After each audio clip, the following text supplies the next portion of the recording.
All right, good evening. Thank you all for joining us. E, reconvene to open session. F, announcement of actions taken in closed session, none to report at this time. G, presentations, local indicators.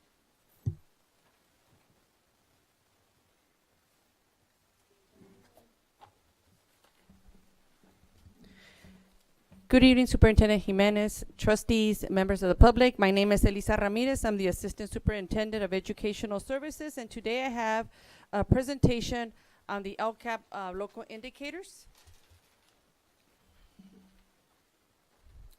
So the local indicators is a measurement that we have to provide a presentation to our public and to our board on a yearly basis. It measures how we are performing locally, and all this data is updated into the dashboard.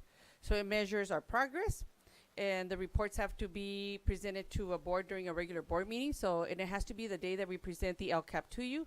And then all this data is then going to be uploaded in the California dashboard, which is our public website that has all of the district's information. When I did the dashboard presentation to you a couple of meetings ago, we talked about the yellow state indicators. Those are found on the actual website, and those are tests that we give. But we didn't discuss the local indicators, which is on the right. The local indicators are indicators that we handle with local information. It's not on any website. And the priorities that we talk about are priority 1, basic conditions at a school.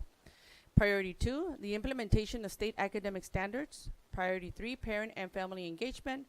6, school climate, and 7, access to a broad course of study. So tonight I'm going to go over all of those priorities as is required.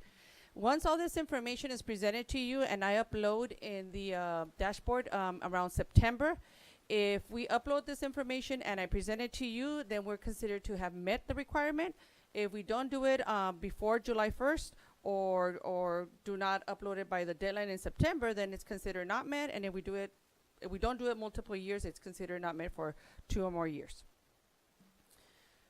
So what we're going to look at is our basic conditions. We're going to be looking at if our teachers are appropriately assigned to the content area they're teaching, if they have access to curriculum and aligned to instructional materials, and if we have safe, clean, and functional school facilities. This is how the dashboard actually looks for 2022. So you can see at the bottom it says teacher misassignments and vacant teacher positions. Last year we had 10.2 combined. The second question is a little bit tricky because they ask % of students without access to their own copies, standards, aligned instructional materials. So last year every child had instructional materials, and so that's why you see a 0. And then the third one is based on the walks that we do at the sites, and we look at the deficiencies. We found last year 58 deficiencies, so I'm going to report today how many we found this year. But that's actually the view of the dashboard. So for priority 1, the first one is misassignments of teachers of English learners. We had, and all this data has to be data that was collected on October 5, 2022, which is our CBETS data.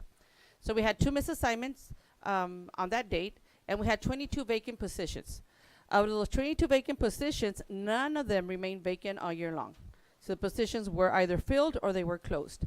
So you see that we had 9 vacant elementary positions on October 5th. We had 2 at the junior high, 3 at the high school, and 8 at independent studies. Okay, and right now I'll share that the breakdown in the next slide. In terms of students' access to instructional materials, on September 22nd, I shared with you the sufficiency of textbooks resolution that said that every student had access to a textbook. Therefore, 0 students had no access. And then the actual deficiencies, we had 123, so I'll be sharing more information on that. So here are the vacancies. At Cesar Chavez Elementary, we had 1 vacancy. Eventually, it was full. And then you had Dual with 1. It was full. Jefferson didn't have any. Kennedy had 3, and that was a regular TK6, sped class, and then an EL intervention. Mains Elementary had 2 vacancies, a regular teacher, and then an EL intervention. Rockwood, we had 2 special education positions pending. None on Enrique Camarena. Willie Moreno had 2. Now those was a science and ELD, but because Willie Moreno has a declining enrollment, we didn't fill in those positions. So those positions were eventually closed. Calexico High School, same thing. We closed a PE class, a student intervention, and a CTE, and that was due to declining enrollment. Aurora had no misassignments, and then or no vacancies. And then you see the independent studies. We had 8 teachers that were doing independent studies last year, and so eventually they went back into the classrooms, and because we didn't have to do the independent studies, those positions were closed. So overall, we closed them because they were declining or because it was independent studies, and that is why by the end of throughout the year, we filled in the other vacancies at the pending schools that did have positions pending, like regular classroom sped and EL intervention.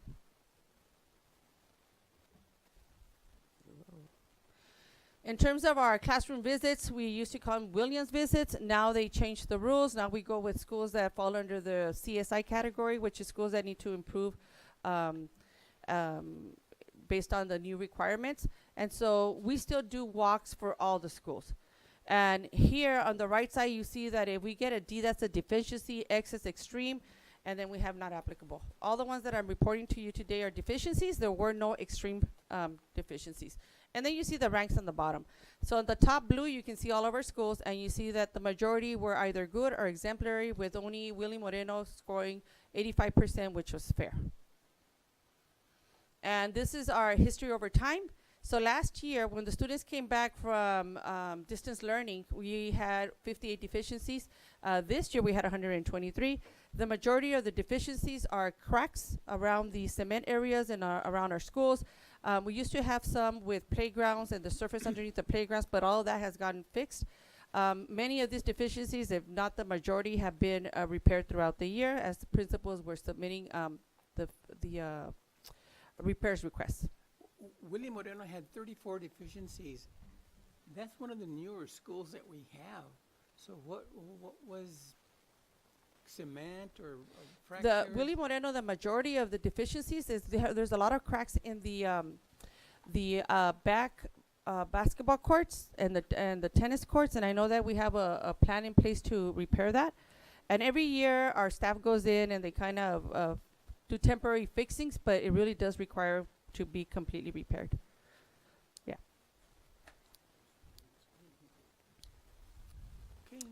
Okay, the next priority is priority 2. That has to do with implementation of state academic standards. So again, this is a survey, and what I do is I give this survey to every teacher, and it goes depending on the content area. So if you teach math, you're going to get the math portion. If you get CTE, you're going to get the CTE portion, and so forth. The rubric is 1 through 5, 1 being the lowest, exploration, and 5 being full implementation. So the questions are the following. The first one has to do with providing professional learning for the teachers and how often they receive it. Out of a maximum of 5, you can see that in ELA and ELD and math, we got scores of 4. And for next generation science and history, social science, we got a 3. We've been investing the majority of the PD this year through the curriculum planning has been in ELA and math, and then we will start with the science and the social science possibly next year, going through the same process that we're doing right now for ELA and math. Instructional materials. Progress in making instructional materials that are aligned to the newest adoption. Although we got scores of 4s for all of our content areas, the books that we have are the most updated materials that we have at the state level.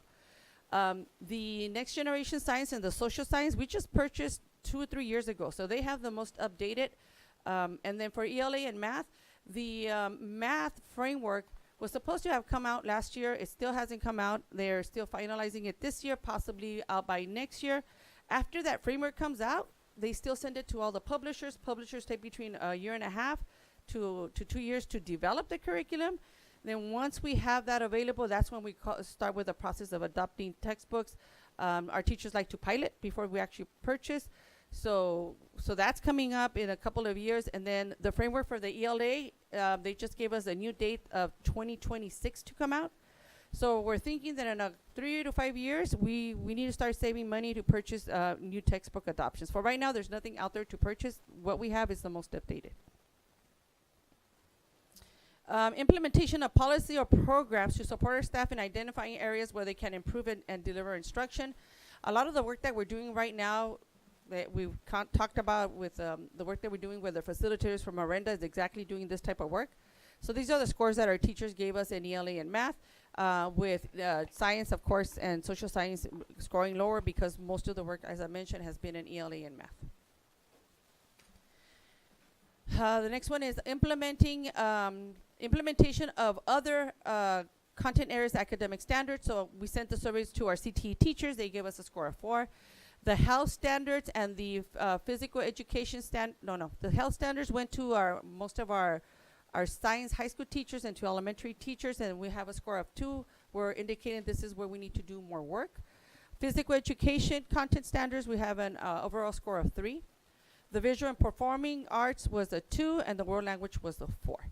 And I know that right now with our grant monies that we're getting for music and visual and performing arts, we're hoping to increase these results.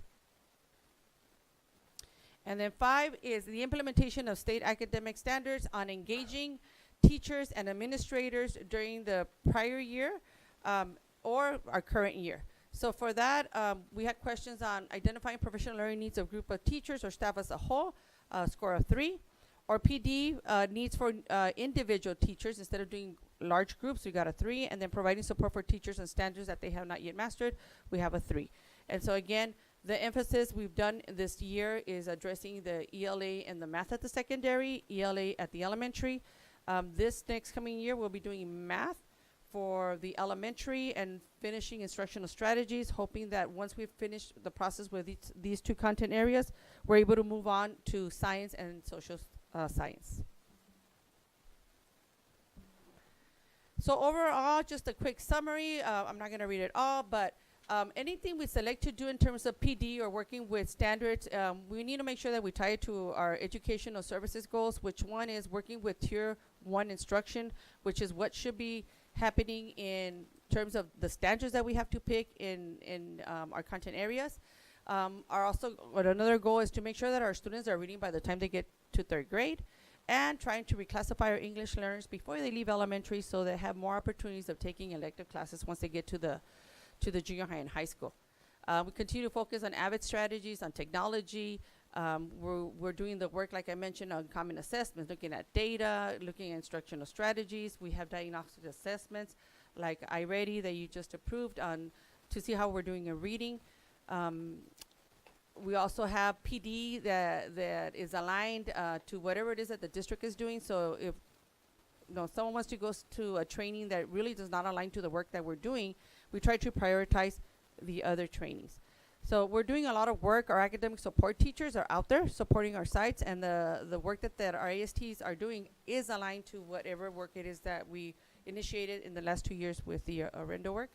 And we're also doing more learning walks where the district is walking with the principals, not just the principals, but we're also part of all that work.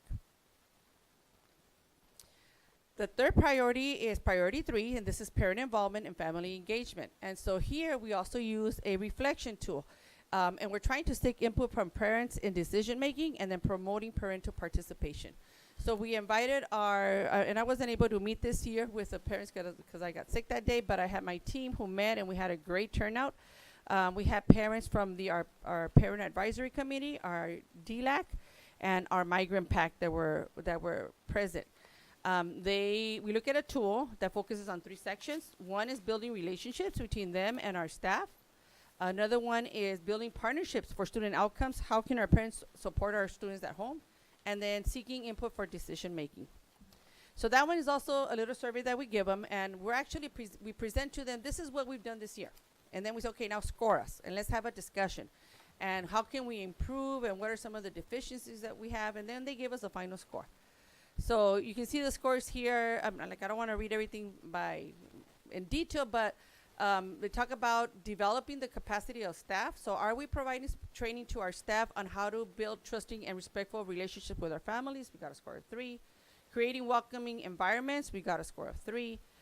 Supporting staff to learn about each family's strengths, cultures, and languages. That one they gave us a 2, even though we translate everything and all the work that we do we have about 99.2 Hispanic population. Everything that we do is in Spanish for them. They still gave us a score of 2. And then engaging in 2-way communication, we increased our scores from last year, and we now have a 4. There's better communication. The next one has to do with professional learning and supporting teachers and principals to improve a school's capacity to partner with families. They gave us a 4. They feel that they're more comfortable now working with the schools. Providing families with information and resources to support student learning. We got a 3. Implementing policies and programs that where teachers can meet with families and discuss student progress. We have a 4. And then supporting families to understand and exercise their legal rights, we have a 3. They do say that it's very complicated, and I know that this year, Ms. Limon in her safety committee, she started doing some of these legal rights that students have, and so those parents found it very beneficial, but they would like to invite more parents to be a part of it. The next one is effectively engaging families and advisory groups. It's got a score of 3, and I know we have more work to do with that. 10 is members to effectively engage in advisory groups and in the decision-making process. So one is for principals supporting, the other one's for family supporting. So that's a 3. 11 is input on policies and programs and implementing strategies to reach and seek input from our underrepresented groups. And as you know, we have a 92% unduplicated, which means 92% of our students are either socioeconomically disadvantaged or low income, foster youth, or what was the third one? Foster youth and oh, I missed the third one. What's the third one? English learners. Sorry, it's English learners. So between our English learners, socioeconomic disadvantage, and foster youth, we're over 92% of our students. Our homeless population is small. It's like 3%. It's very low. And then the next one is, the last one is implementing and evaluating family engagement activities. And this is working actually with our parents, and we're hoping that we can eventually go higher than a 4 with our future plans on, making our schools community schools. We also give a parent survey, so this is additional data that we collect, and we gave this this March, and we had 956 responses, and this went for TK through 12th grade parents. So I think there's tons of data, but I only picked some. For example, just to highlight, one of the highest is 95% of our parents strongly agreed that the school staff treats them with respect. 91 agree that the response, school promptly responds to any phone call or messages that they leave. 90% agree that the school encourages them to be active partners with the school in educating their children. In terms of yes/no questions, there are some that are yes/no questions. The one that we always have to do a little bit more work on is the third one on the right that says only 7% of our parents responded yes that they served on a school committee, whether it's ELAC, school site council, safety committee, and so that's the part where we need to increase. In the other ones, you can see the percentage in parentheses are percentages from last year, and then the larger number is the new one. So you can see that all across, our parents are engaging more, whether it's on parent-teacher organization meetings, fundraising, volunteering. So this year they participated more compared to those years that we were at distance learning. So overall, our school climate, we also need to talk about how is the safety in our schools, and we need to make sure that we target the different grade levels. So we give the California Healthy Kids Survey. This year we had 2,093 responses. It's the elementary, we had 568. At the secondary, we had 1,525. We did collect 9th, 11th, and non-T means non-traditional. So this would be a continuation. The data that we were unable to collect this year was for 7th grade. So we used some panorama data to include as part of the dashboard. So again, in parentheses, you see our scores from last year. And so what we did see is that we actually went down instead of up when it comes to school connectedness. So for example, in fifth grade, from 73% feeling connected to a school went down to 70%. In 9th grade, from 54 to 50, and in 11th, from 50 to 50 stayed the same. 7th and 8th grade panorama data was 39% had a sense of belonging, which means that almost 60% of our students don't feel a sense of belonging. So those are things that we really need to work with, building the culture in our schools. Caring adult relationships, that one went slightly down for the 5th graders, but it went up for 9th grade from 44 to 48, and then the high school went like 2 points down to 49%. Meaningful participation, that went also down 39%. And then you had 25 and 22 at 9th and 11th, so that one went a little bit higher.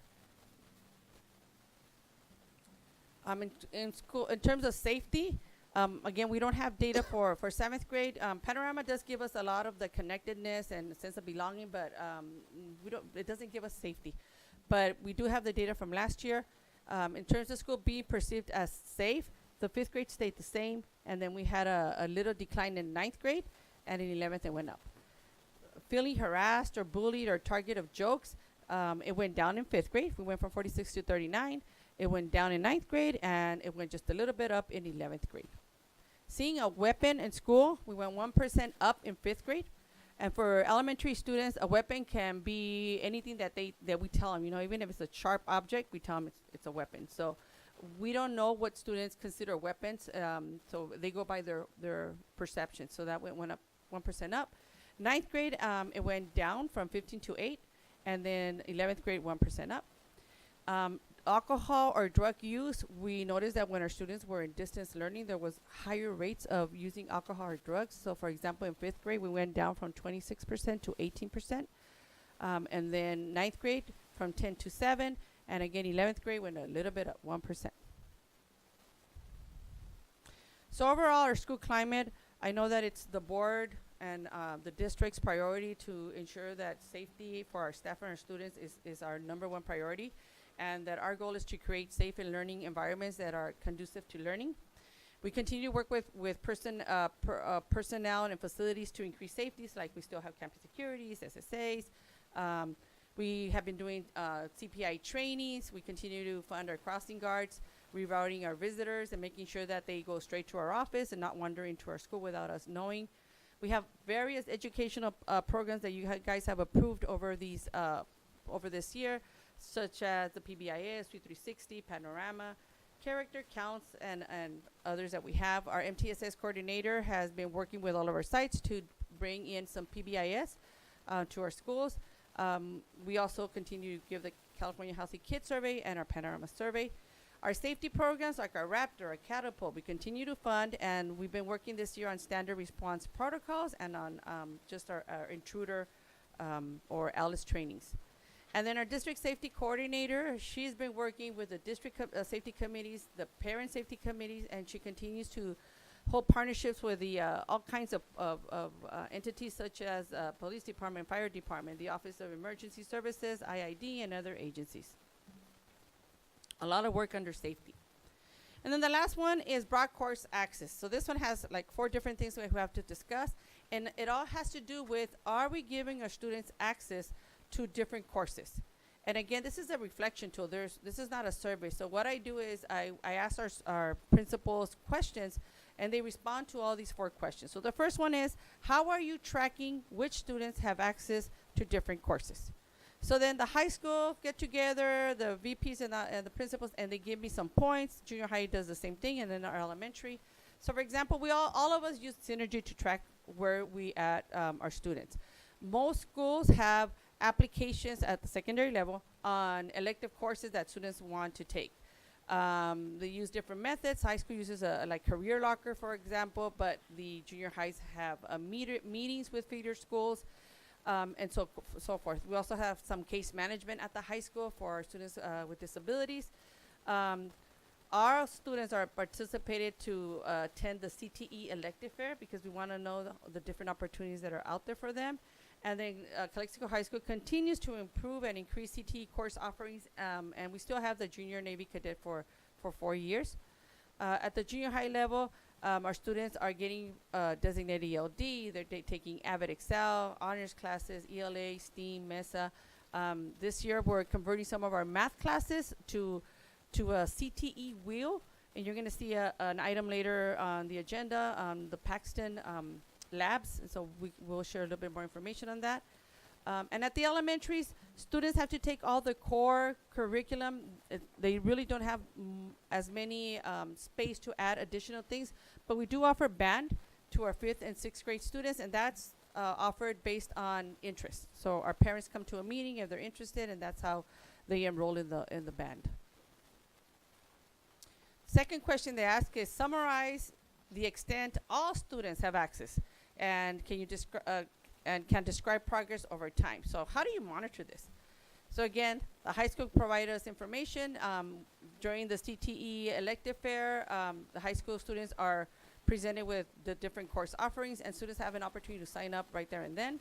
They also have student registration forms. The master schedule is created around student needs. We have increased, and we presented to the board the increase in dual enrollment classes, and we also have concurrent enrollment courses. And we've been trying to add new courses. So this year you're going to see a new CTE engineering class. You will see a geology. You're going to have a lot of courses in another action today of new courses that are being offered. So geology is something new that we're doing next year. And students can take this class in lieu of a third year of science. So for those students that don't want to take physics because they struggle with physics and they might not be in the career path, the college path, but they prefer a career path, they can take geology.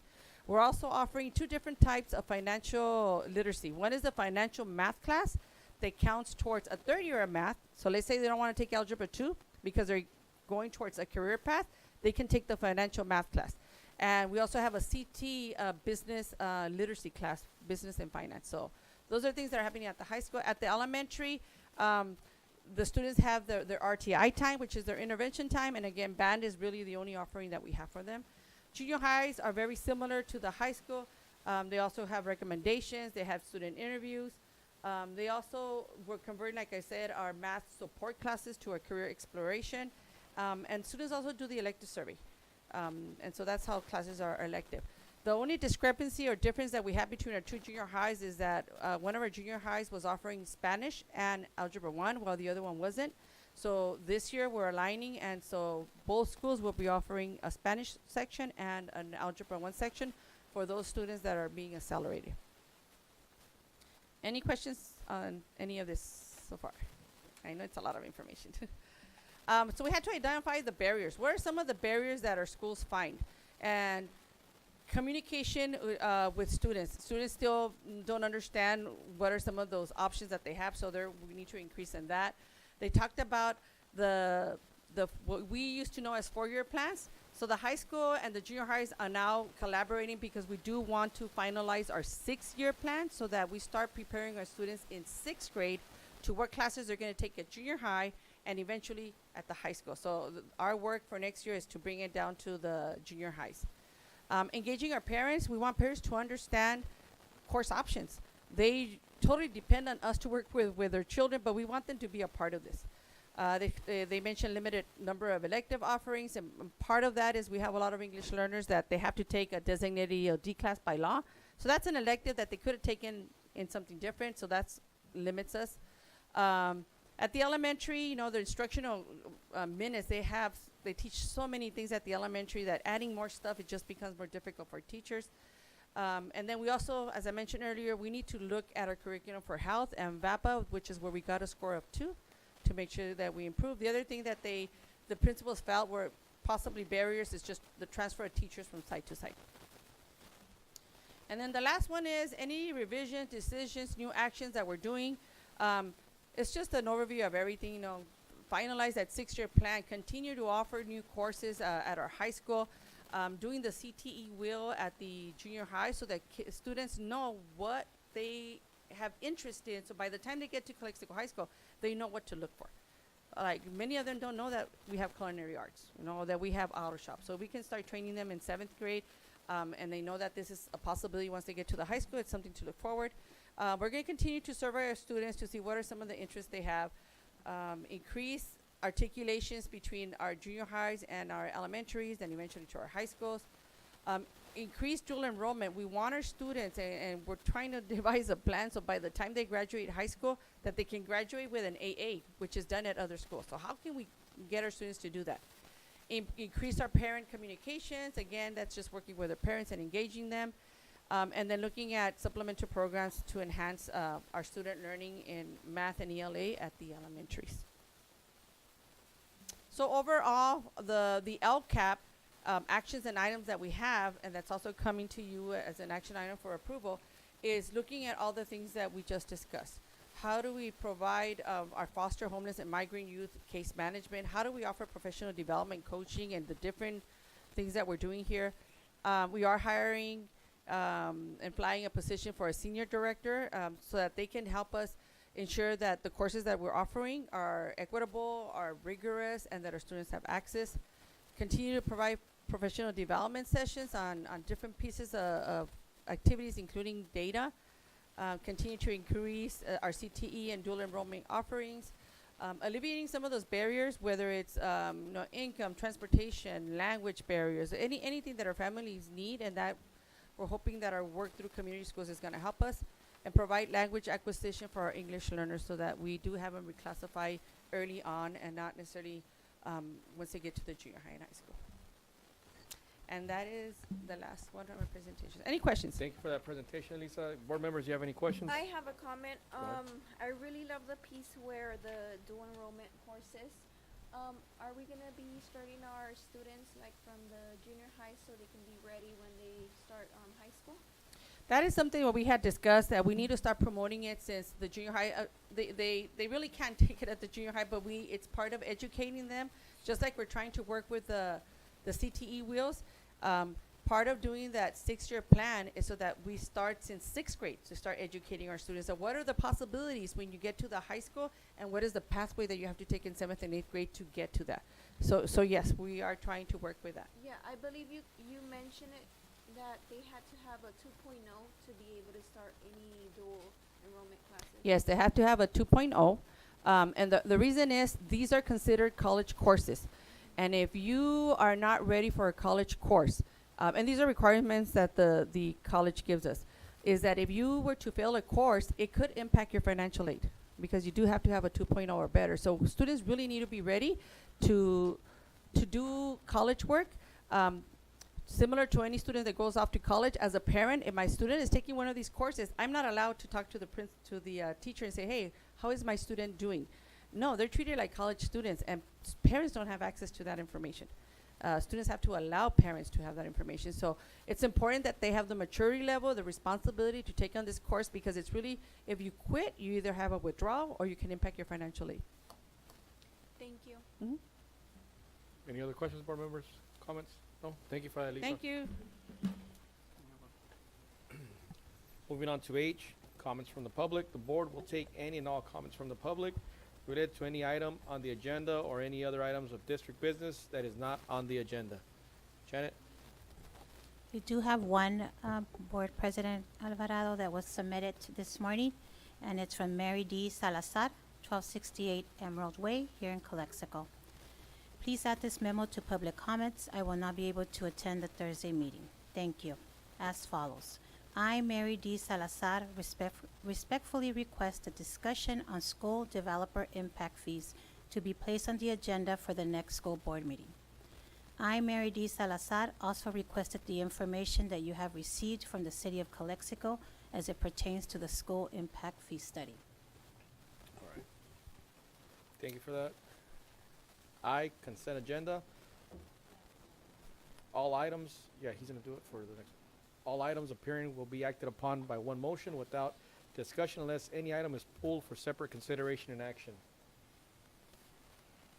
So moved. Motion by Mr. Pacheco. Second by Mr. Contreras. All those in favor, please state aye. Aye. Motion passes 5-0. J, information items. 1, superintendent's report. Thank you, President Alvarado, Board of Trustees, and ladies and gentlemen of the audience.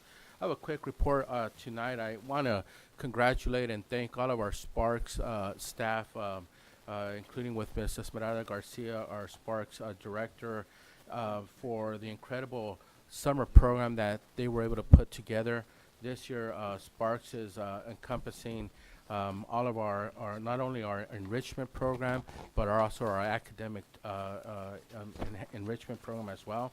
We have approximately 824 students participating in the Sparks camp. That's more than we've ever had before. We also have approximately 740 students participating in our summer school program at CHS. And we have approximately 150 students participating in our credit recovery program as well. So all in all, we have about 1,600 students, about 1,600 students participating in some summer program or the other, that they're coming to school. I know our kids in the summer program are participating in a swimming pool, in Zumba classes, ballet classes. I know that Mr. Romel Guerrero, our assistant super of HR, Ms. Elisa Ramirez were out there visiting our summer programs. We actually had the state of California come down again for the second time in about 2 or 3 months to see what we're doing. I got a report that one of the state visitors was almost in tears to see our students participating in all the great work that's doing. So I want to thank all of our staff for putting that together, even Ms. Araceli Alonso with our snacks and meal program during the summer. It doesn't stop. A lot of people think that it's summertime and, we're all, going home and on vacation, but that's not the case. This is almost a 12-month operation here. So thank you to everybody. And with that, I just want to wish everybody a happy 4th of July and a restful summer vacation. Take a little bit of time off. Thank you for that Mr. report. Jimenez, I have just a comment on all these activities for the summer. Can we have someone just go around and videotape all the activities? That kind of Absolutely. should show the public and then the community that we're doing something for our kids.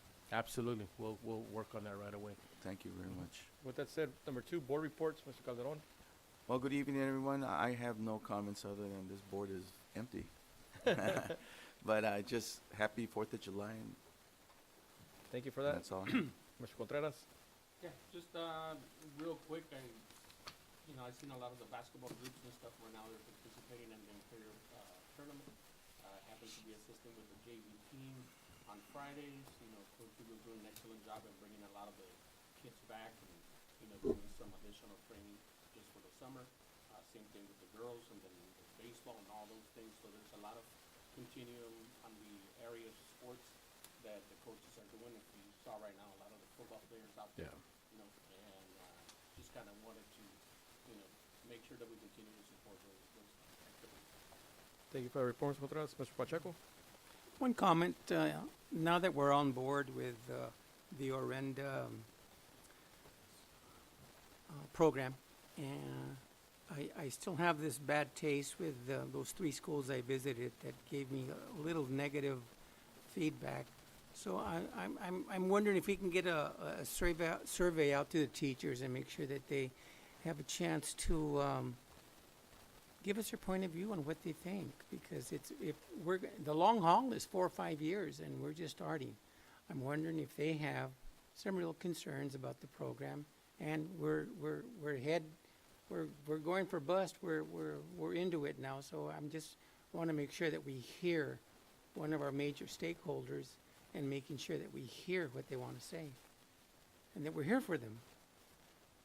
Sounds good. Duly noted. We'll go ahead and make sure that we follow up with that. Ms. Magallanes. Thank you. Hello, everyone. Thank you for being here. I also want to congratulate the staff for the summer Spark Camp. All the programs are great. My daughters come home and they tell me, Mom, we did fresas con cremas today. We were tumbling. We went to the pool, and every day is a new story.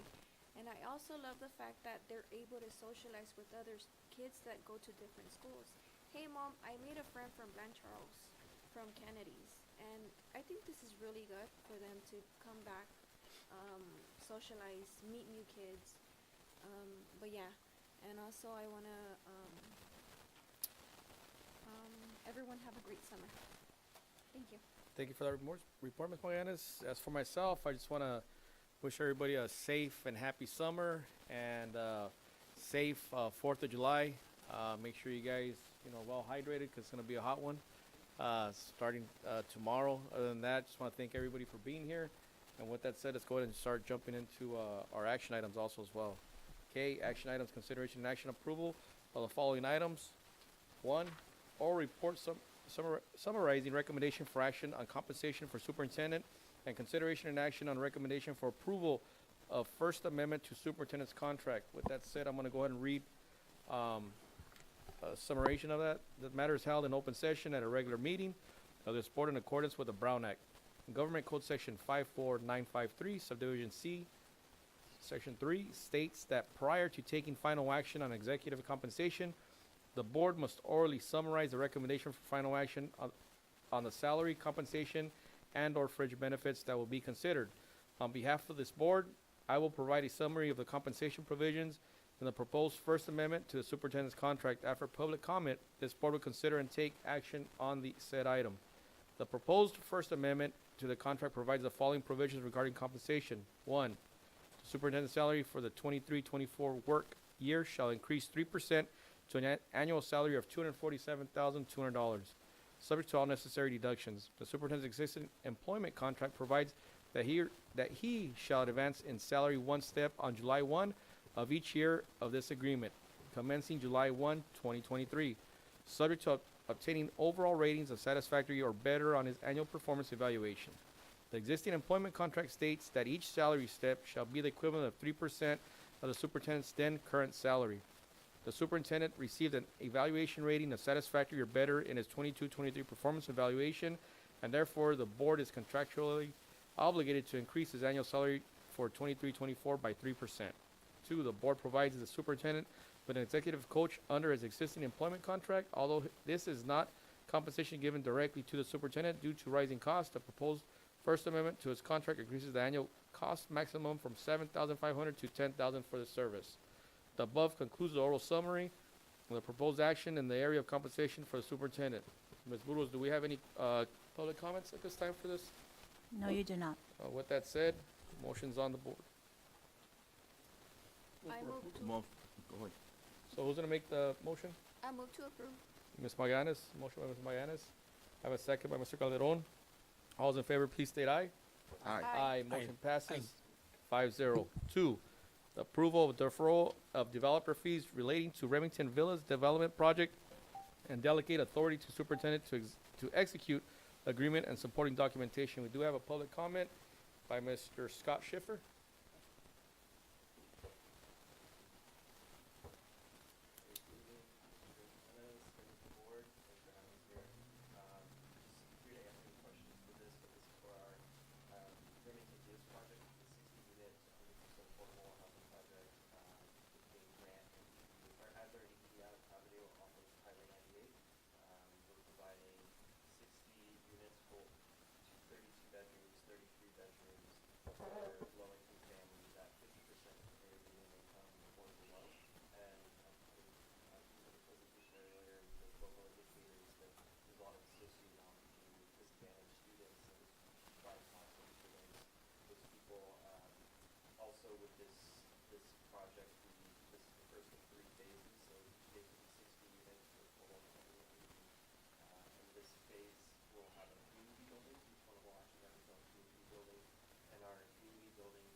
Well, there is a motion on the floor.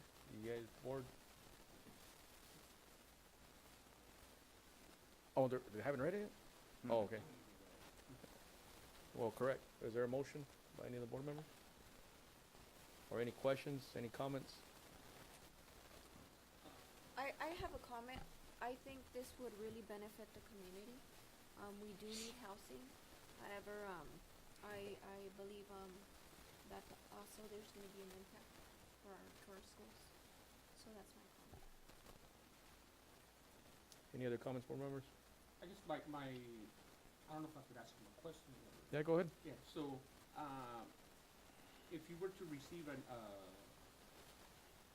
you be able to pay everything up front, the 475, rather than breaking it down? So that's the reason why we're asking for deferral, is paying it up front. It's difficult for us to make the financing work. It's affordable housing, it's a lot different than market rate, and that our capital stack, we have to get a lot of different funding sources to make the project work. So one of the ways to make this project work is to defer a portion of the fees. So that's why we're requesting the deferral instead of paying upfront. But we will be paying over time. Mr. Shepherd, I have a question in regards to deferral fees and stuff like that. I know it was brought up, the first full amount figure was brought up to the city, correct? Yes. So who came up with splitting up the cost on that and asking the school district to go ahead and ask for a referral? That was Mayor Pro Tem Romo. Okay. She brought that up. With that said, I know we met with them. I don't know, we had a meeting with them, and the way it was presented to us was totally different. Okay? Pretty much to the extent that you guys were the ones that approached them and stated that to them, that you guys needed that deferral, right? You guys, at that time, correct me if I'm wrong, you guys were gonna go ahead and ask the deferral from the city, not from the district. You said, hey, you know what, this is what I need from the city. We're gonna go ahead and pay all the combined fees to the district at once, correct? So with that said, I mean, there was some legalities that were, right, that were discussed. So I'll go ahead and hold for any further comments. I do have, you say you're gonna pay it, can you tell the public how long you're gonna take you to pay, or what's the agreement to pay these funds? The agreement is that if there's excess cash flow within the first 18 years, we'll pay it through that. If not, then we pay it at the end of year 18. It's up on top. Can you hit the button up on top? Okay, can you hear? Okay, so it'll be paid with interest at year 18 if we're not able to pay through the excess cash flow. And I guess to respond to Mr. Alvarado, you're right in that the city, we had originally gone to the city. Honestly, we've never even didn't think to go to the school board previously. I don't think that it's something that we had really considered. Otherwise, I think we may have done that. But for the city, I know they were in a really tight spot financially, and we had originally asked for around 450. We came back. It was kind of a back and forth, and we reduced it to 350. And then that's when Mayor Pro Tem Gloria Romo said it was still tight. So she suggested reaching out to the school board. So I reached out to Mr. Jimenez, and they said that they would consider splitting the request 50-50 if you would be on board. So we then went back to the council again, I think it was 2 weeks ago, and they approved on their end under the assumption that they were saying if the school board is on board, then we are on board as well to split this request.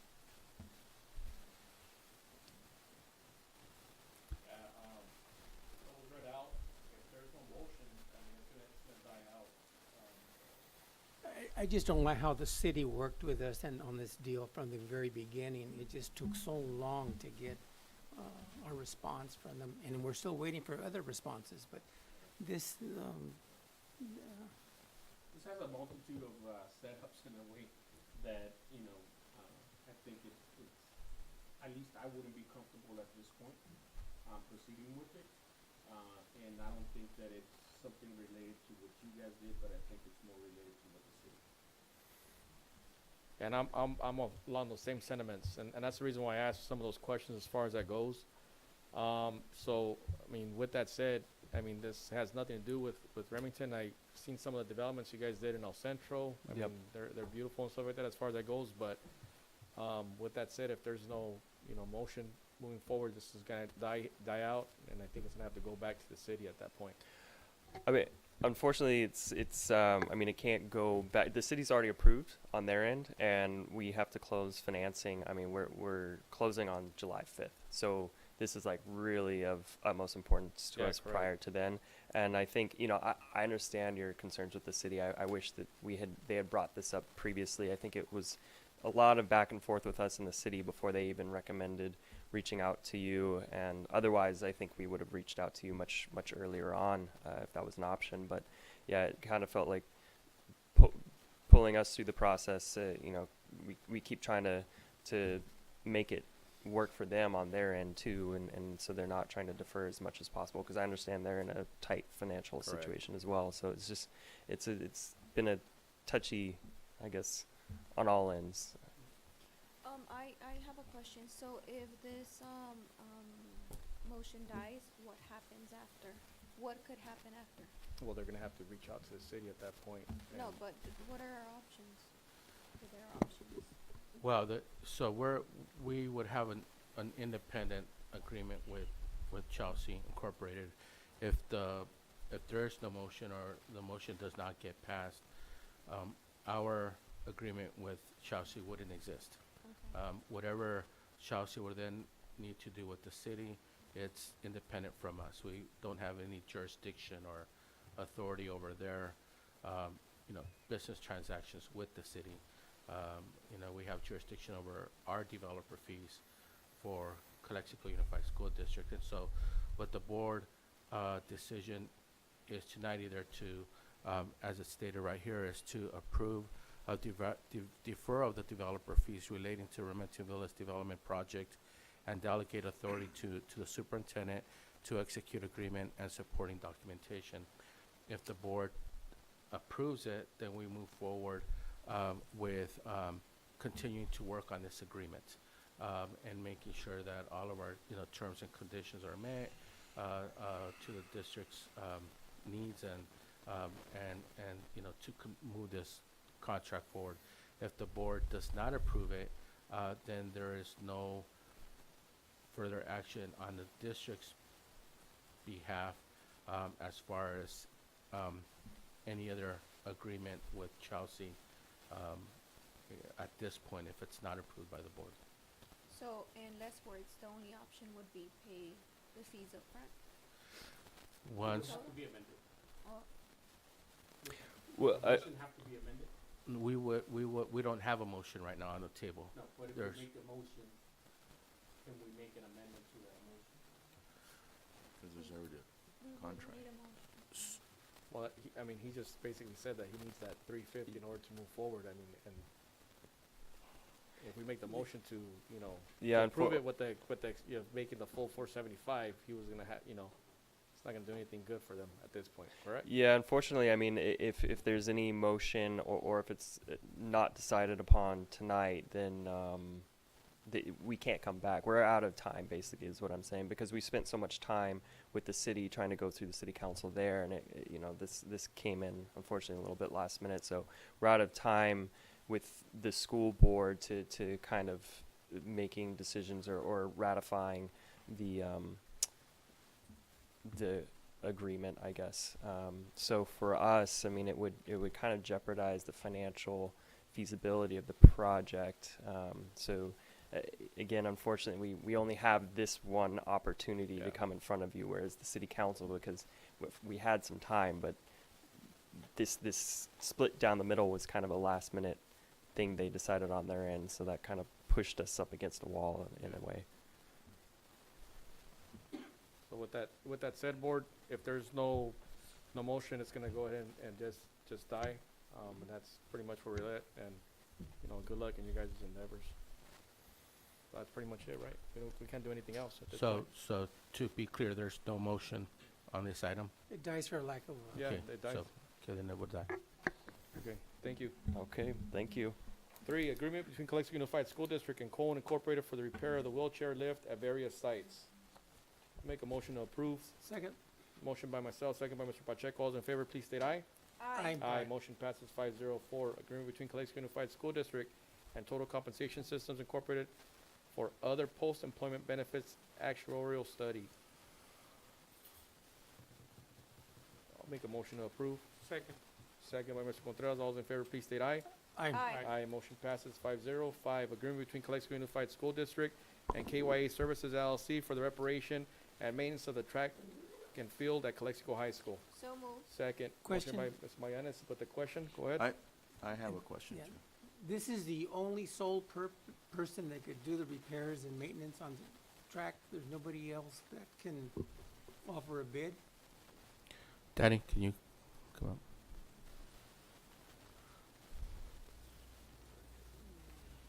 Good evening, board members. Mr. Jimenez, Daniel Campo, Director of Administrative Operations. We did reach out to other vendors, but because we're so far out, Kaya is the only one that actually would come down and get us a quote. Then they have kind of the monopoly on the southwestern region here in the valley. This is the only one that does that type of work. My question is, can you tell the public how old this track is? I would have to get back with you on that one.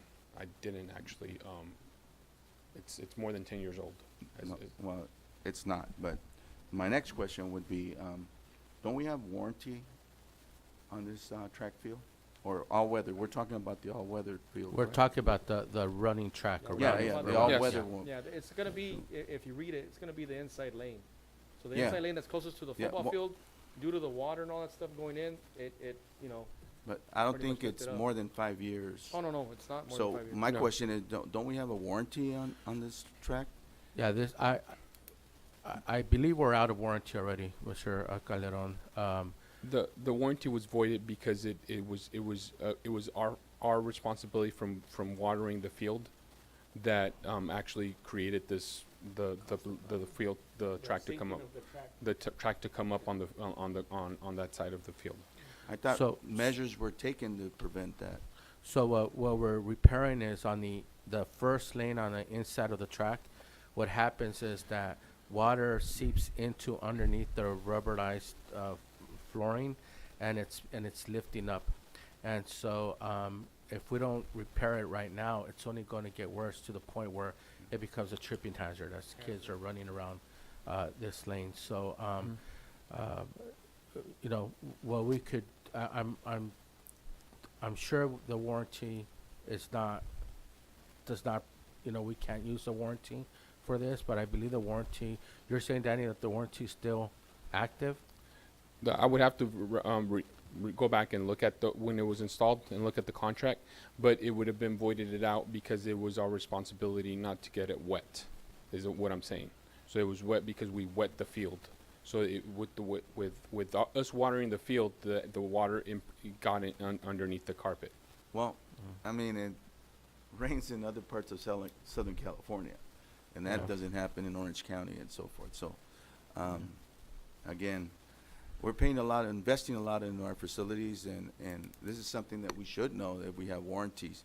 Yeah. I mean, Yes. We could definitely bring it back for our next board meeting. well, we need to, I've seen it during graduation. We needed to fix it, and I mean, we got track meets next year. But my thing is, we don't have, how much warranty do we have on it? I mean, that's not the only project we've had here. And we should be on top of all these warranties Yeah. and know what we can and cannot do with these warranties. This is people's money that we're spending. Right. What we could do as well is we could provide the board with a written report on the warranty, if it's expired, when it expired, if it hasn't expired, if it covers, if it doesn't cover. We could definitely provide a written report within the next week or so with that information. Then I would like to table it.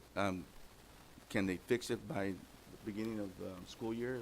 Well, we're gonna go table it? dark. Our Mm, next it- meeting's gonna be in August, so Oh. we're not, so if we don't approve it, it's gonna stay there, and we're gonna, Yeah. that's the thing about it, is they're gonna jump on it right away as soon as it gets No, approved. because we got football season and everything coming on, so I Right. understand that too.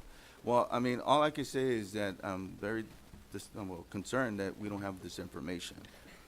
We should know that if it was under warranty, not warranty, and so forth. So, It's a valid point. then, and with that said, I withdraw my table. I'd like to approve, motion to approve it. There's already there's already. Call Yeah, the so question. It was just a question. It was just a Okay, I'm question, yes, sorry. sir.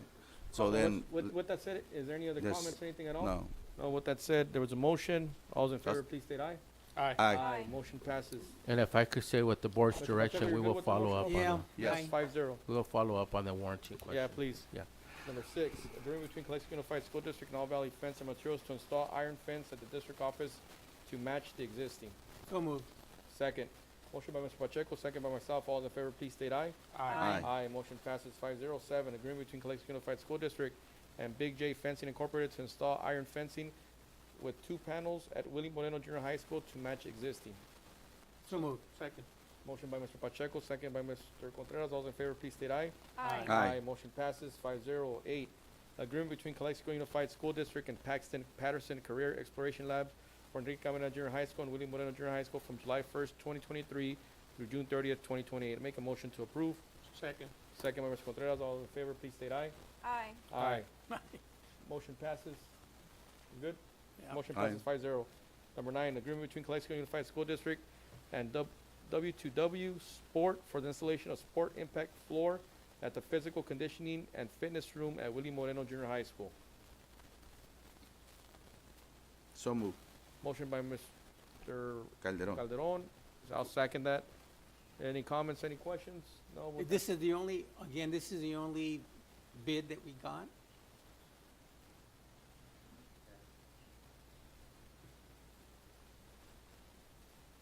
Board members again. The local vendor is actually supplied by this vendor. So this vendor is the main manufacturer of the product that we're going directly with the manufacturer. So it was kind of, he told us if we went with his quote, it was going to be more expensive because he would be getting it for the same provider. So there's only one quote.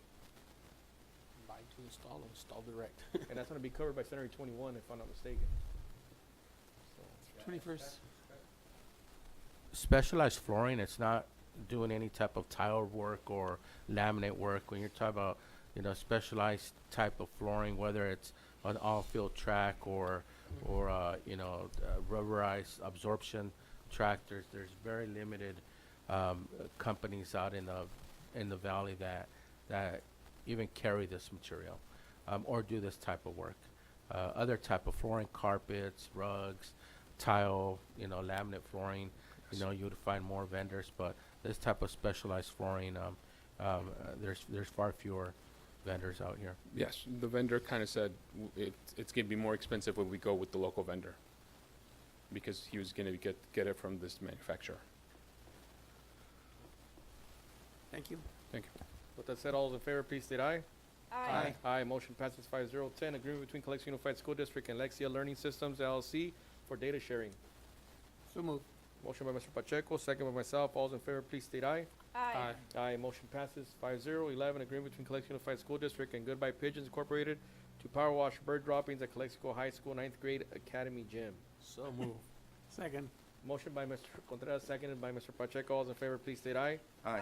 Aye. Motion passes 5-0. 12, agreement between Calexico Unified School District and American Security Group for the district office, data center, and gate access controls. I'll make a motion to approve. Second. Second by Mr. Contreras. All those in favor, please state aye.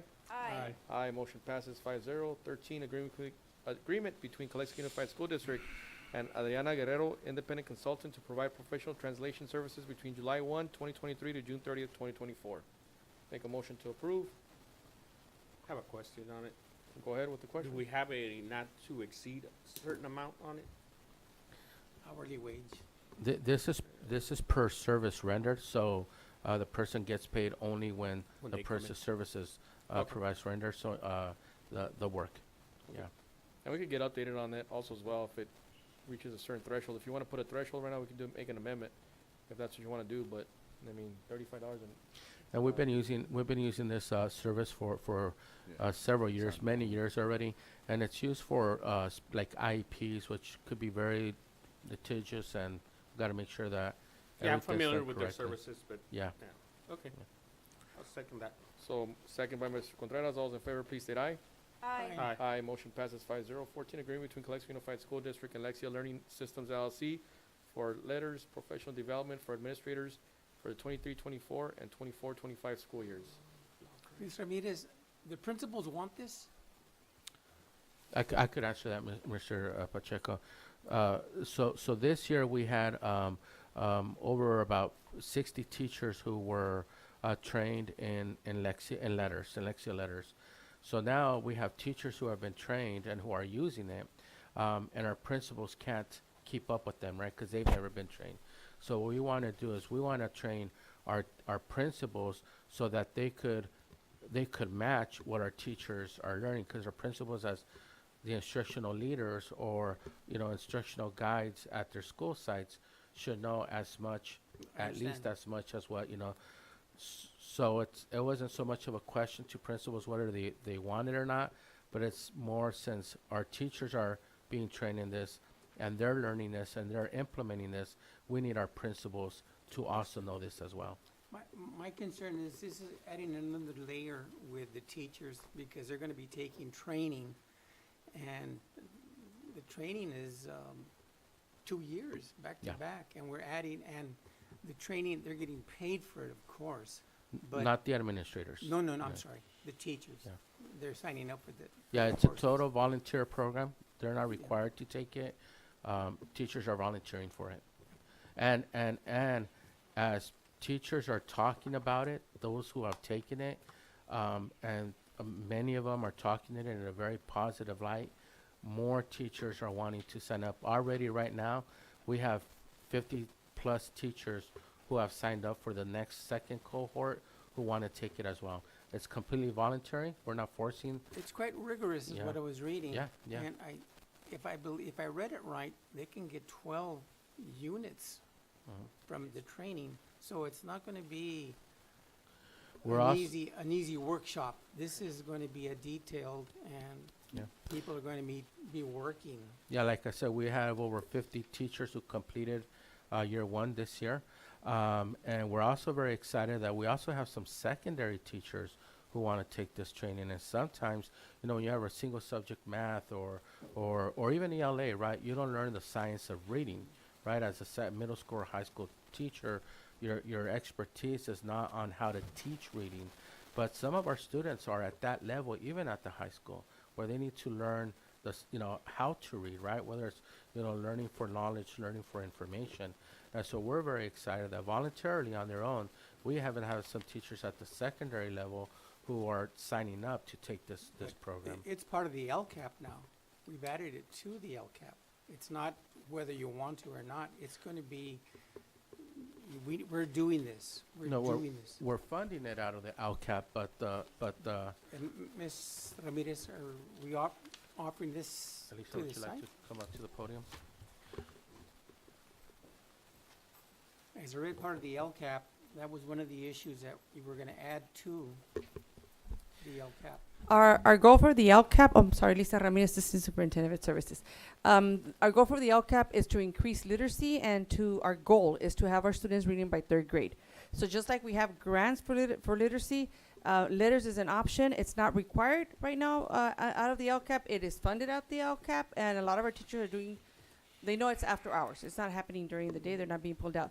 The administrator portion is not as rigorous and detailed as the teachers.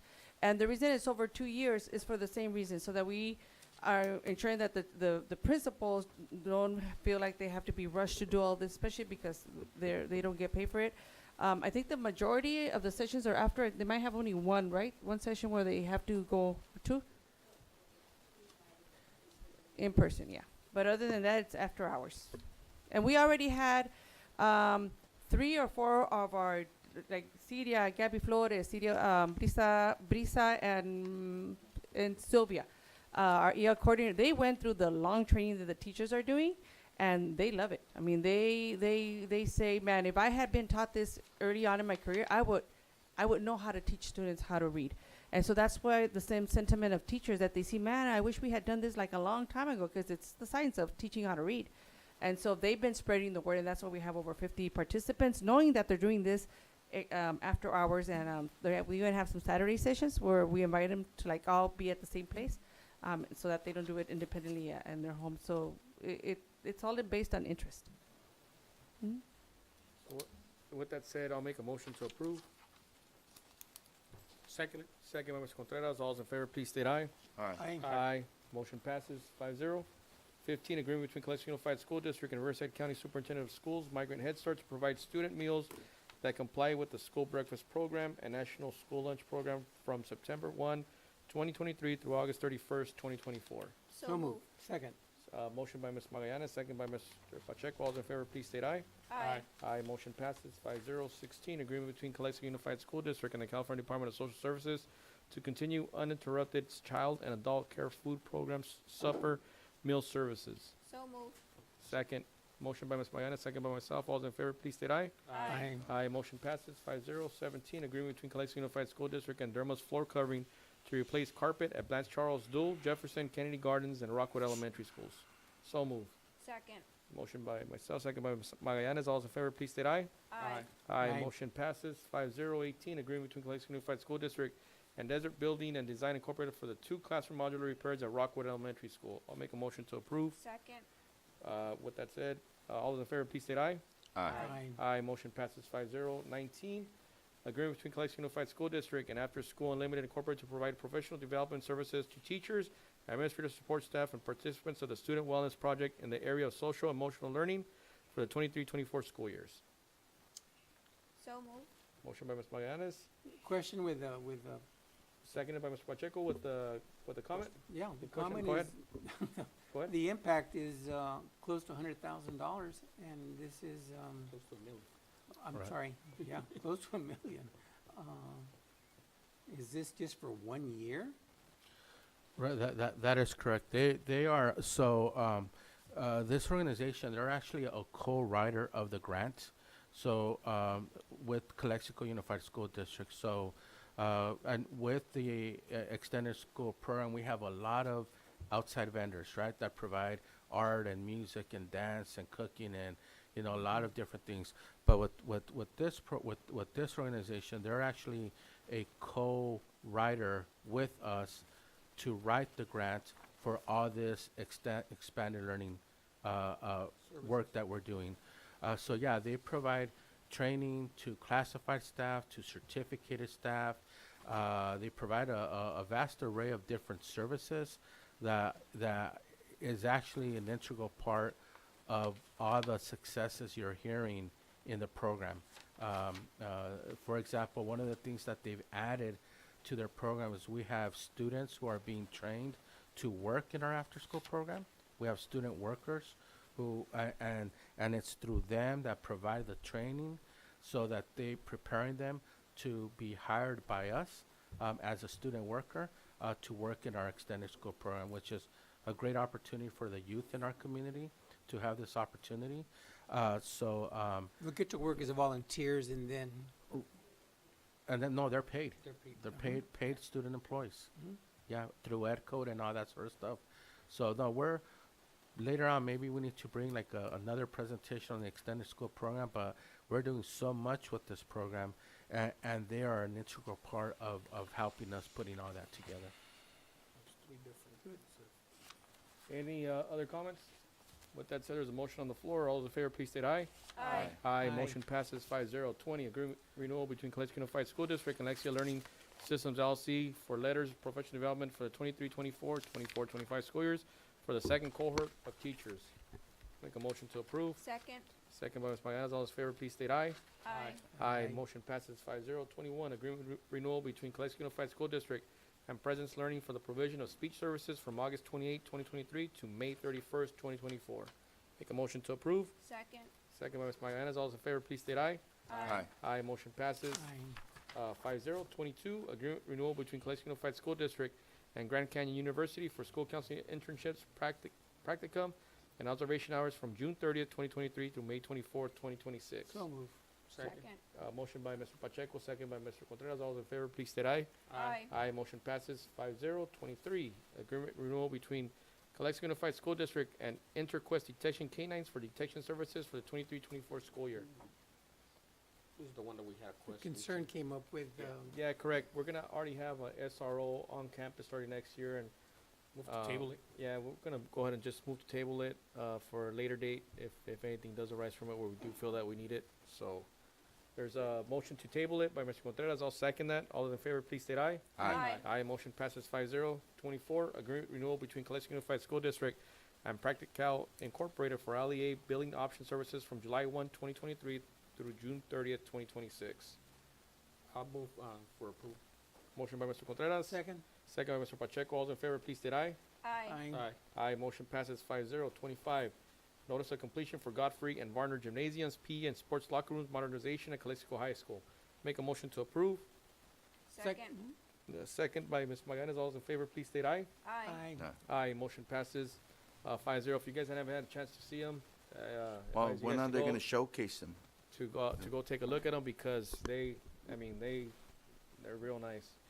So, Mr. Lawrence, that's and Board of Trustees, that's actually a great question that you ask about showcasing them, because one of the things that we've been talking about within our construction team is that we actually never had a ribbon cutting ceremony for our ELA and math buildings and our gyms.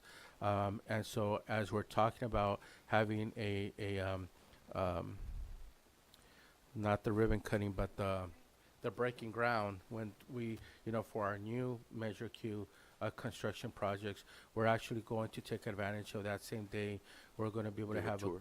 do both of them, do the ribbon cutting for the construction, and that our completed construction, and the breaking ground for what we're going to start doing. So And would that be for during our next school year then? For the it'll be this as when we do the breaking ground for the new Measure Q that we're doing in the next several months. We'll be giving you some more All right. information. And if it's during school hours, let's see if we could have our culinary do the hors the- d'oeuvres or whatever, absolutely. yeah, for our guests. Absolutely, we'll do something really nice. All right.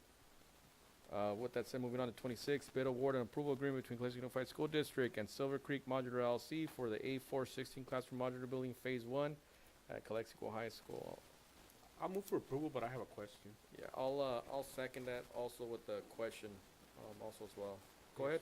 So I needed to know what the time of delivery would be for this, just kind of like what we did with the 90 or 120 days, what the cost if they go over. I think we have somebody from Silver Creek right now.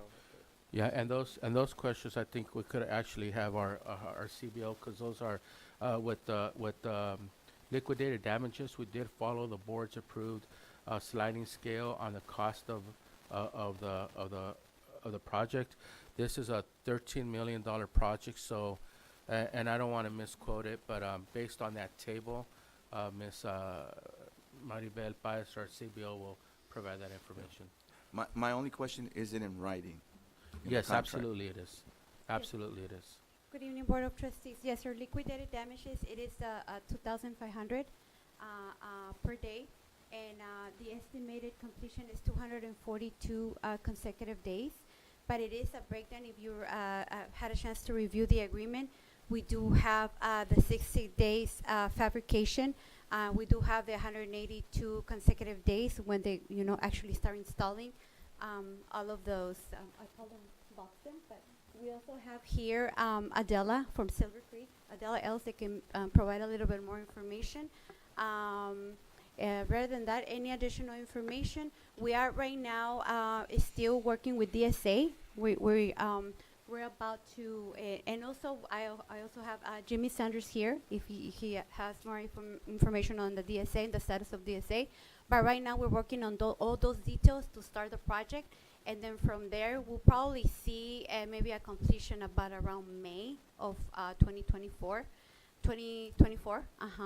And then if everything goes, of course, well with the DSA submittal of our engineer plans and all of the questions and everything.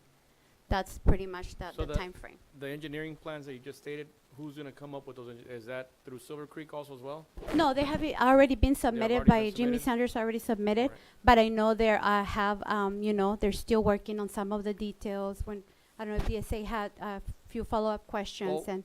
My question is just in regards to our comment more is for Silver Creek, because I know we've dealt with them before and there was some delays. I know the first delay was due to COVID, but there was still some, more and more delays as time went by. My thing is, if it does get approved, I know we have liquidated damages and stuff like that. Is there any possible way where we could make the liquidate damages, make an amendment to it and make them a little bit higher? Because I really, from the last time, and this is just my comment, the way I feel of it, I really just didn't like what Silver Creek provided to us in our last, 8283 buildings. Right. So we actually worked on the sliding scale of the liquidated damages and with our construction consultant, and there you do start having some implications when the liquidated damages go too high, where the contractors themselves, the construction contractors, then could start having issues with having their work bonded, right? So they have to go to their surety company, their insurance company, and say, hey, can you bond us so many millions of dollars for this project? If the liquidated damages, that's part of the consideration that is taken, that's one of the factors that is taken into consideration. And if it starts getting too high, that's one of the things that could prevent them from getting bonded. And if they don't get bonded, we cannot hire them and they cannot take a job.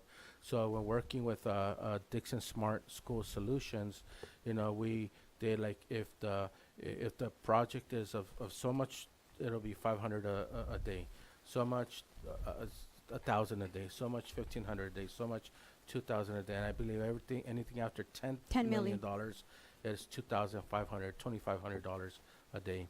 And that's what kind of like a good industry standard, for us to be, if that were to happen, to charge the $2,500 a day, and still have people who want to bid with us and want to submit a bid to work with us. Otherwise, we could potentially start having some serious consequences if we do that. So with all that said, Mr. Jimenez, is Silver Creek aware of our new policy in regards to liquidation? That's in the contract. The It is? liquidated damages, the 20. 13 million, correct? The 13 million is what they bid. They were the best Well, there's responsible only bidder. one bid. Yeah, and in the contract that we wrote with them and that you're approving tonight, it lays out $2,500 per day liquidated damages, Yeah. Well, and it also lays out the timeline to answer Mr. well, Contreras' I have question. to echo what Mr. Alvarado said. I mean, this company left a bad taste, at least in my mouth, where we couldn't get answers. And I know COVID was used as an excuse. Everything was held back, and it was just bad business. So my question is, what's different now about this company that we're gonna entrust them in building us a $13 million building? Right. Ms. Adele, if you'd like to step up to the podium and. Can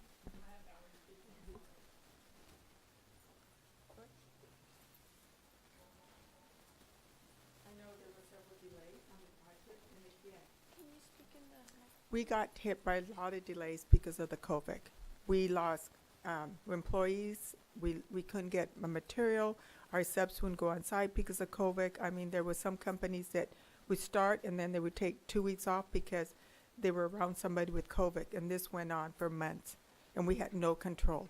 The difference now, we're not in the COVID, and we're set up to move forward.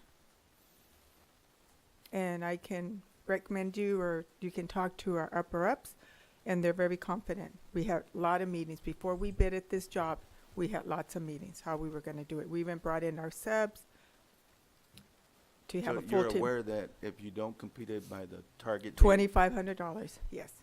And like Mr. Jimenez brought up with the bonding companies, that's the way, it's industry standard.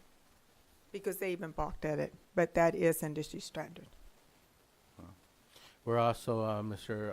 Calderon and Board of Trustees, we're also having weekly meetings with all of our construction companies. Jimmy Sanders is there, our architecture engineering company, who also represents the district and what our needs and our, what our demands are. We have our Balfour Beatty, our construction management company, facilitating and running the meetings, going through a checklist of what's pending, what needs to get done. I invite a board member to attend one of those meetings and just to see how it looks. Just this Tuesday at our meeting, I'm attending 99% of those meetings. I might miss one here or there because of conflicting scheduling, but I'm almost there at all of those meetings. So is Ms. Baez. So we have Mr. So we have everybody who needs to be there at these meetings. We're collaborating, we're talking, we're following up. We're asking questions. Where is this? Where is that? The fencing, when is that coming in? Everything from what seems to be simple little things like signage to like major $1 million things like trenching and staging and all that sort of stuff. So, Well, and I understand that, what it takes and everything, but at the end, we're having our staff trapped in elevators. We had broken concrete. We had, I mean, I can go on and name the problems we had with this company. So my question again, what is the difference that we're gonna trust them again to be able to do this project? And I know it's important because we have already committed ourselves to the community that we're building, and we're gonna build. But I wanna make sure that we don't go through the same. right. Well, absolutely, Mr. Calderon, I completely understand that frustration, that concern. And I think the things that we're doing, like for example, just to give you an example, the problems we had with the elevator in this, so just so you could understand our level of attention, our level of the detail of attention that we're putting into what we're doing right now. In this contract with Silver Creek, we agreed to not use the same elevator company. Because we don't want the same thing to happen again. We're using and it's written in the contract that we're using another elevator company. Like I said, our weekly meetings, our construction manager, you know, I think the attention to the detail, the time allocation, the energy that we're putting into this, I can't compare it because I don't have a basis of comparison of what happened before or what was here before, but I could tell you that's what we're doing right now. Reaching out to Jimmy, we're reaching out to legal counsel, anything that we have to do to make sure that we're on track, that we're on time, that we're within budget, and that, you know, we're getting, so far, whether it's been through Oakview or the subcontracts that are there right now doing the raw removal, it's been very positive, it's been very productive, and it's been actually even like a week or two ahead of time. So, Mr. Jimenez, what I hear you say is that you feel confident enough with the team that you currently have and all the guidelines that you're following or you're implementing, that we should go forward with this recommendation, and, you know, somewhere around in the middle of the project, you know, we could make some type of determination where, you know, if they are still on time, you know, or if there's looking to be any delays, what the delays periods would be.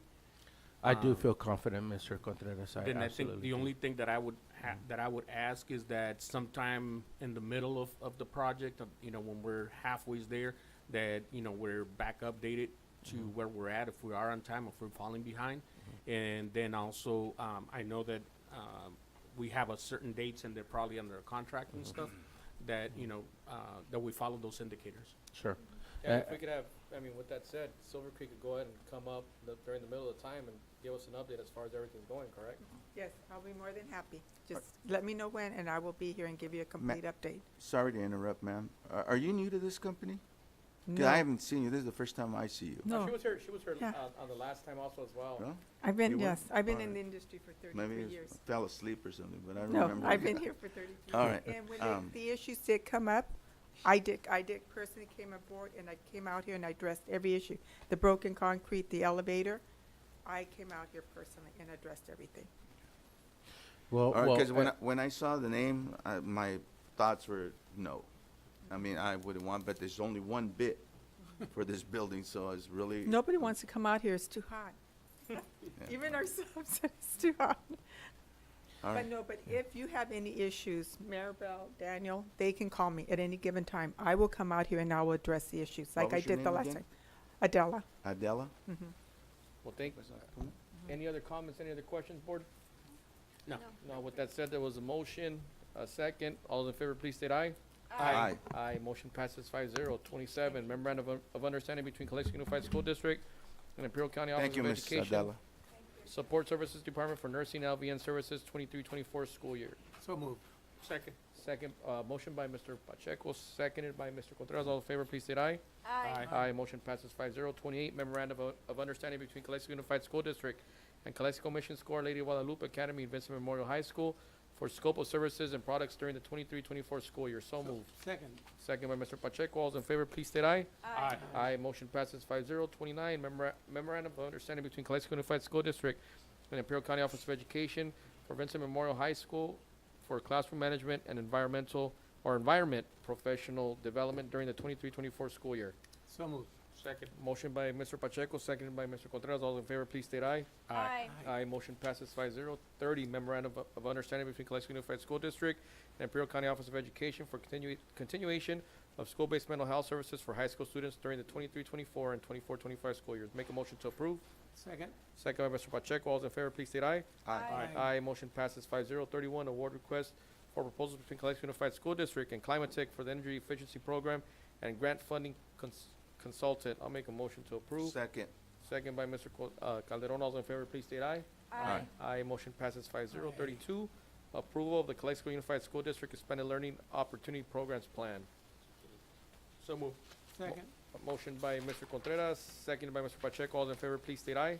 Aye. Aye. Motion passes 5-0. 32, revised single plans for student achievement for 22-23 for the following schools: Blanche Charles Elementary, Cesar Chavez Elementary, Dual Elementary, Jefferson Elementary, Kennedy Gardens Elementary, Mains Elementary, Rockwood Elementary, Enrique Camarena Junior High School, Willie Moreno Junior High School, Calexico High School, and Aurora High School. Makes a motion to approve. Second. With a Second. question, Second by Ms. Payanes with the question. Go ahead, Mr. Pacheco. was there any changes in the school plans? There Ye- were changes. Yes. Yes, and so a lot of these are, for example, Mr. Pacheco, this is why it's an end of the year revision, because at the beginning of the year, or the next one, you'll see the preliminary single plans. Schools make plans to say, we're gonna spend $5,000 on field trips, right? But, at the end, we're gonna spend, $2,500 because we wanna buy books. But then, by the end of the year, they only end up spending $3,000 on field trips, but then they put $2,000 more on books. So now they spent $3,000 on field trips and $5,500 on books. So those types of revisions, and then we need to justify it. You know, why did we have to make this change, right? The book program was very successful. We were seeing positive growth. We wanted to expand it. It was only going to be for K-1-2, but then we ended up buying more class sets of readers for third, fourth, and fifth. I'm giving you that as a hypothetical example, right?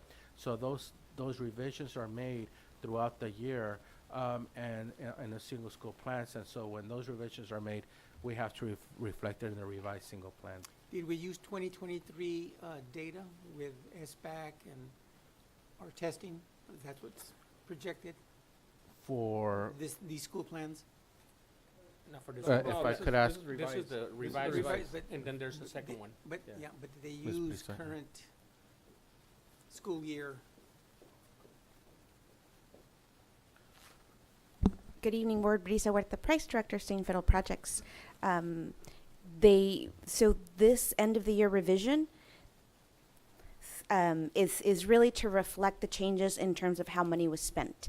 The plan is initially completed and created the previous year with the most recent data, and then in the fall and in January when the most current dashboard data comes out, then it's expected that the principals go back, they adjust their plan. It's a working plan, and so then they make adjustments if there are major revisions in terms of actions, strategies, or the amount of funds that is going to certain actions and strategies.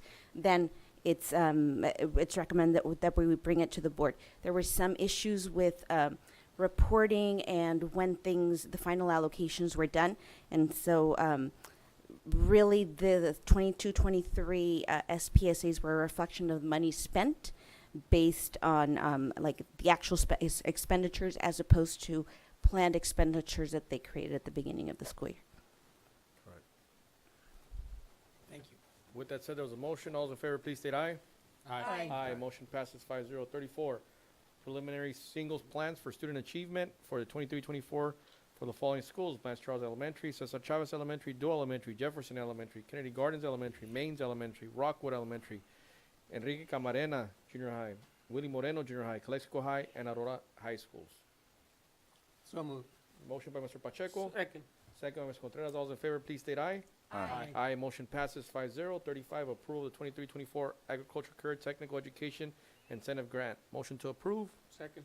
Second by Mr. Contreras. All those in favor, please state aye. Aye. Aye. Motion passes 5-0. 36, approval of kindergarten state preschool program self-evaluation for the 22-23 school year. So moved. Second. Motion by Mr. Contreras, second by Mr. Pacheco. All those in favor, please state aye. Aye. Aye. Motion passes 5-0. Recognition of the Booster Club, the Calexico Baseball Booster Club for fiscal year 23-24. Move for approval with question. I'll make a second. Go ahead. Yeah, just my question is that I know that there are booster clubs and stuff. One is that they're meeting the state requirements, if they are registered as a nonprofit organization. And then the two is that any contact with students or anything like that, that they have to meet the requirement of fingerprinting and, you know, go through that process themselves. You know, or if the school does the fingerprinting, making sure that there's no Correct. Anything on the prior child backgrounds? molestation in the background or anything like that. Absolutely. We make sure that we cover all of that, Mr. Contreras. As a matter of fact, this year, earlier this school year, Ms. Elisa Ramirez and Mr. Romel actually created we have, of course, fingerprinting requirements for employees, and then there is also fingerprinting requirements for volunteers. And then there's different types of volunteers. There's like the one, you know, the parent that goes on a field trip with their child one in the school year, or the volunteers that's volunteering in the classroom every day. So we actually now have policies and procedures on fingerprinting or a signed affidavit, depending on what type of volunteers there are, when they're volunteering on our school campus. So yes, they meet all the requirements to be a booster. They're within all the legal compliance, and we make sure that all those boxes are checked off. Okay, thank you. Thank you. With that said, there's a motion. All in favor, please state aye. Aye. Aye. Motion passes 5-0. 38, recognition of Booster Club Calexico Softball Pride for the fiscal year 23-24. So moved. Make a motion by Mr. Pacheco. And I'm sorry, I did have another, I'll second them with the question. Go ahead. Yeah, so on the question, you know, when they're registering as a booster club, it does ask on the thing to put the address and stuff on it. Know that by the state of California, when you register as a 501c3, you have to put your address in there. But when they're submitting it, they're blocking out the addresses. When they're submitting the actual application. Yeah, we do have the address. I think it's blocked here, but on the application, we have it. Okay. Yeah. Motion. All in favor, please state aye. Aye. Aye. Motion passes 5-0. 39, recognition of Booster Club, the Calexico Girls Basketball Booster Club for fiscal year 23-24. Make a motion to approve. Second. Second by Mr. Contreras. All those in favor, please state aye. Aye. Aye. Motion passes 5-0. 40, approval of new Calexico High School courses. Get Focus, Introduction to System Diagnostics, Services and Repair, Math, Finance, Environmental Geology, Advanced Ornamental Horticulture, Advanced Plant and Social Science, Advanced Systems Programming, Introduction to Business and Finance. So moved. I'll second that with the comment, whoever, thank you all for whoever put all the work into this. It's something that's been well needed for our students. And, with that said, so motion, all those in favor, please state aye. Aye. Aye. Motion passes 5-0. 41, approval of 23-24 adopted budget and estimated actuals. So moved. Second. Motion by Mr. Contreras, second by Mr. Pacheco. All those in favor, please state aye. Aye. Aye. Aye. Motion passes 5-0. 42, approval of LCAP for the 23-24 school year. So moved. Second with a question. Motion by Mr. Contreras, second by Mr. Pacheco with the question. Go ahead. Ms. Ramirez, we have two schools that are being under assistance. We have Aurora and Willie Moreno. How are they doing? Was that? Yes.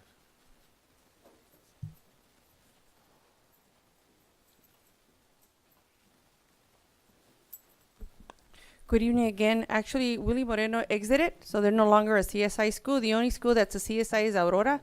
And the reason they're CSI is because of their graduation rate. Their graduation rates are low. These are our students that are mostly at risk.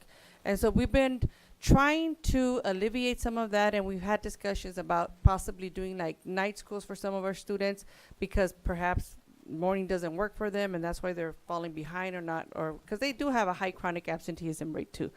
But we've been working, actually, through the work that we're also doing through Orenda, we've also been coaching the site principal, working with their staff. They're implementing way more Avid strategies. I know we've done some walkthroughs at Aurora, and we see the students doing a lot of this work. So we are hoping that with this new year's data that we've seen some improvement. But yes, the reason Aurora is a CSI school is their graduation rate. Another question.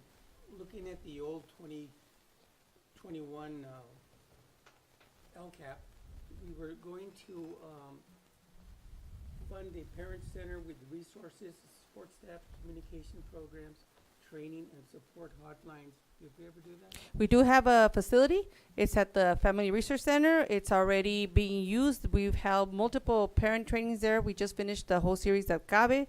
We had 18 parents go through their graduation, and we're just hoping to increase their services and really put in things that we could do to support our parents. Part of the community school work is that we mimic the same thing, and we have the parent center at the site, so the parents don't have to travel that far, and they have something closer to the community. So that is still part of our planning phase that we submit for funding, but it is being used already. Elisa, if I could ask you if you could just take a quick couple minutes to talk about the difference between, I don't want the board to be confused with. Oh, with community school? Well, no, with CSI and differentiated Oh. assistance, because we do have more schools that are identified as differentiated assistants that are not in CSI. So I don't want later that the board would say, well, you guys only set Aurora. but Yes, yeah. so there's different levels of accountability.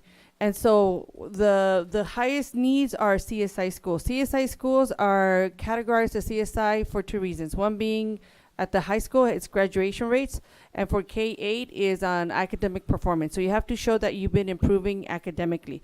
Willie Moreno used to be a CSI because of academics, but because of improvements, they actually exited from being in CSI, and they're what we call ATSI. All of our schools are ATSI.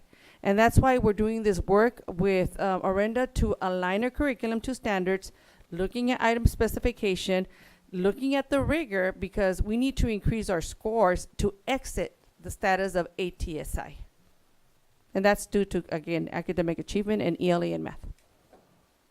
And at this point, I think all of our subgroups are below standard in academic achievement. All of our schools, K-8. All of our schools and all of our subgroups, right? Yeah. So Mhm. our ELs are, Yeah. below socioeconomic. Yeah, and chronic absenteeism is another factor that is in there, and this is even all across the district, in Imperial, Central, a lot more schools fell under differentiated assistance because of the chronic absenteeism. And it just hit all of us because students had to be out for COVID, for isolation. So we're hoping, even though at the beginning of this year, we still had some of those isolations where students have to be out for 5 days and take a test, make sure it's negative. So there's still going to be some impact with chronic absenteeism, but it shouldn't be higher than what we had the previous year. So every year it should be getting better.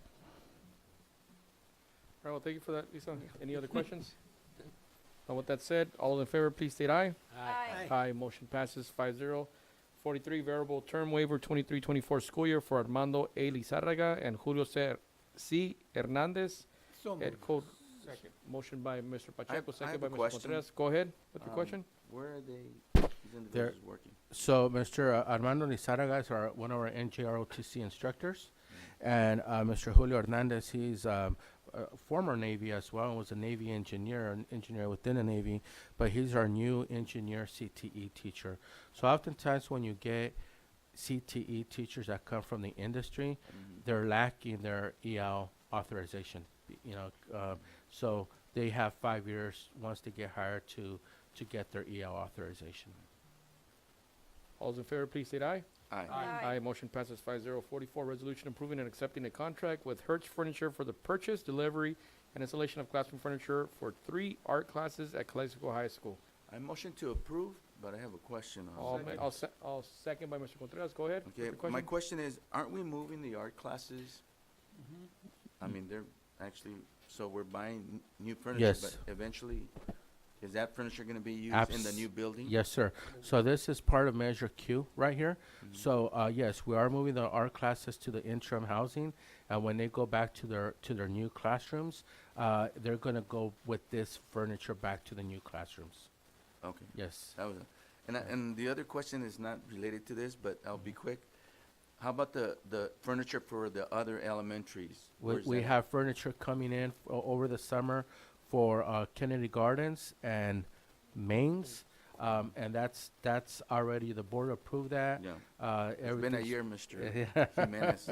Remember been- that teacher and that student? It's been signed off, and we're keeping all the furniture in because you just never know. I mean, we were given the vendor we went with gave us the quickest turnaround time, and so we're expecting to do all this before the kids come back in the summer, but not until we see it for ourselves. I've had an experience where a school threw their old furniture out before the new furniture came in, and the new furniture took. Then there was a delay Okay. there, and so Well- you'll still see it there until the new one comes in. I want to say that promise is as old as you in this district, huh? 1 year anniversary, July 1. All right, thank you. That's all I With have. that said, all in favor, please state It's aye. resolution. Aye. Also resolution, sorry about that. Mr. Calderon, Yes. Mr. Contreras, Yes. Mr. Pacheco, Yes. Ms. Magallanes, Yes. myself, yes. 45, resolution regarding disposition of surplus asset, non-asset classroom furniture and cafeteria tables at Mains Elementary. Make a motion to approve. Second. Second by Mr. Contreras, Mr. Calderon, Yes. Mr. Contreras. Yes. Mr. Pacheco, Yes. Ms. Magallanes, Yes. and myself, yes. 46, resolution regarding disposition of surplus asset, non-asset cafeteria tables at Dual Elementary. So move.